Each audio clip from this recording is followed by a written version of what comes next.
ভয়ঙ্কর এক নারী প্রজন্মকে আমরা দেখছি।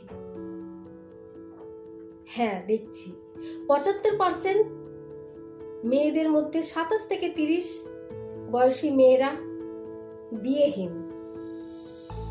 তারা বিয়ে করতে ভয় পাচ্ছে, বিয়েকে বিশ্বাস হচ্ছে না, বিয়ের উপর যেন সেই ট্রাস্টটাই নেই, সত্যি নেই। তারা এমন এক প্রবলেমের মধ্যে পড়ছে, এমন এক সংকটের মধ্যে পড়ছে যে তারা বিশ্বাস করতে পারছে না যে ওই দুনিয়ায় গিয়ে কি ওরা পারবে, আদেও পারবে। কেন কি তারা এই জবের লাইনে থেকে নিজেদেরকে গড়তে গিয়ে ওই ছেলেদের মতো হতে হবে। হ্যাঁ, আমরা মায়েরা বলি তো ছেলেদের মতো হতে হবে, তোমাকেও জব করতে হবে, তোমাকেও একই আর্নিং করতে হবে, তোমাকেও রাস্তায় চলতে হবে, দরকার হলে দূরে কোথাও গিয়ে কাজ করতে হবে, ঘর ছেড়ে। আমরা কি করেছি? আমরা তো সেই অবধি যাইও নি, আমাদের তো যেতেই হয়নি, অনেক আগে আমাদের বিয়ে হয়ে গেছে। আর যারা জব করেছেন তারা কি বাড়ি ছেড়ে দূরে গেছেন? কজন গেছে? তখনকার দিনে কটা মেয়েকে বাইরে পাঠানো হতো, কিন্তু এখনকার দিনে পাঠানো হয়। এখনকার দিনে কোম্পানি থেকেও পাঠানো হয় বা বাড়ি থেকে সেটাই শেখানো হয়, তুমিও বাইরে গিয়ে জব করবে, তুমিও নিজের পায়ে দাঁড়াবে। আর সেই স্বপ্নটা রাখতে গিয়ে বা নিজের ইচ্ছাটাকে পুরো করতে গিয়ে মেয়েরা ছেলেতে পরিণত হয়েছে। মেয়েদের সেই সহ্য শক্তি কমে গেছে। আজকের দিনের মেয়েদের সেই বোঝার শক্তিটা কমে গেছে, যার জন্য বেশিরভাগ ব্রেকআপ। ওই যে লাভ লাইফ থাকছে না, কেউ কাউকে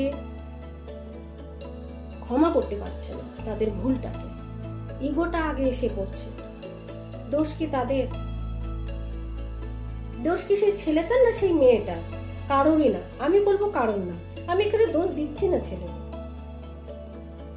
আমি বলছি আজকের দিনের মেয়েরা নারীতে পরিণত না, ওরা ছেলেতে পরিণত হচ্ছে। এই কারণে তাদের মনটা স্ট্রং হয়ে গেছে, শক্ত হয়ে গেছে, তাদের চোখের জল শুকিয়ে গেছে।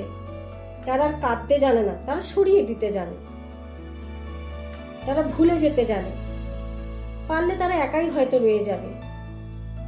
এই জন্য হয়তো, হ্যাঁ, একদিক থেকে এটা বলবো, এই জন্য হয়তো আজকের দিনের মেয়েরা যারা বিয়ে করছে, কিছু সংখ্যক মেয়েরা পারছে না বেশি দিন থাকতে। কেন?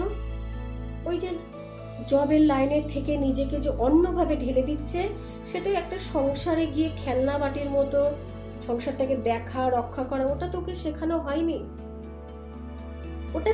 হয়নি। রান্নাঘরে ঢোকানো হয় না মেয়েদেরকে, সব মেয়েদেরকে। কেন বলবেন? যে রাধে সে চুল বাঁধে না?